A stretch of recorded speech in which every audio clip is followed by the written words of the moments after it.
Ayan, magandang umaga. You are watching on Candice Journey or DXN Journey. And I'm your Candice. Yan. Ano ba ang lynchy o yung Ganoderma? Na kung saan nagtataka ka bakit palagi namin pinupost ang ganitong coffee o ang ganitong klaseng coffee. Ano bang meron dito? So ito yung pag-aaralan natin. Kinig ka mabuti. Ang lynchy o isang kabute ay isang kabute na sinasabing pinakamabisang sa lahat ng halamang gamot o king of herbs. Nagmula pa noong unang araw. So Ganoderma lucidum ang scientific name nito, na kung saan ang lynchy coffee ay mabisang pantulong, no, para ayusin o balansihin yung ating pangangatawan.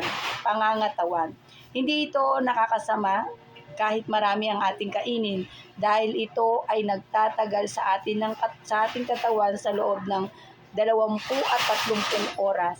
Sa makatuwid, ito ay napatunayang walang side effect, walang nakakalasong sangkap. Ito ay pwedeng kainin ng kahit sinong tao, kahit na anong edad, kahit pa ang babaeng nagdadalang tao.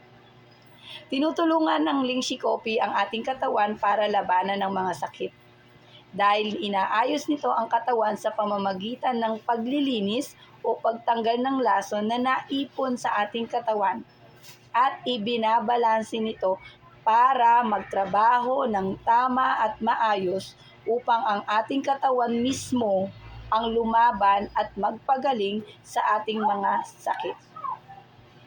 Sa makatuwid, ang ating katawan ang pinakamagaling na manggagamot o the best doctor dahil sa natural na immune system nito.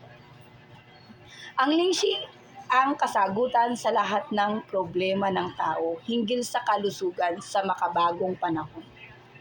Sa panahon ngayon, ang ating kapaligiran ay masyado ng maraming polusyon, at ang ating maraming kinakain ay hindi na rin ligtas sa mga lason o toxin.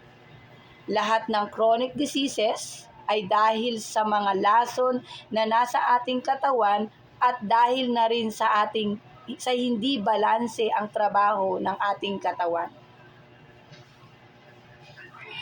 Ang lynchy ay sinasabing higit na mabisa sa ginseng ng 4 hanggang 6 na beses ng mga inchik.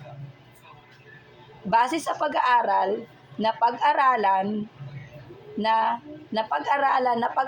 na may 2,000 phytochemicals ang taglay ng lynchy. Samantalang 500 phytochemicals naman ang taglay ng Korean ginseng. Pag tayo ay nakaramdam ng kakaibang pakiramdam, ay huwag nating ihinto ang paggamit ng lynchy, sapagkat ito ay tinatawag na healing crisis. Maaari tayong makaramdam ng iba yung panghihina sa loob ng ilang araw. Matapos ito ay ibabalik ang sigla ng ating katawan at makakaramdam tayo ng higit na ginhawa at paglakas ng ating katawan. Sa mga eksperimento at pagsasaliksik hinggil sa nagawa ng lynchy ay napakarami para isulat lahat. Base sa mga pasyente at mga nakakagamit nito, napatunayan na totoo ang impormasyon na mahusay ang lynchy sa lahat ng karamdaman. Ang mga patotoo ay nangyayari sa iba't ibang mga bansa. Hindi lang pinipigilan ng lynchy ang cancer, malignancy at metastasis, pinipigilan din ito ang pagbalik ng cancer. So I hope meron akong na-share sa iyo about lynchy or Ganoderma.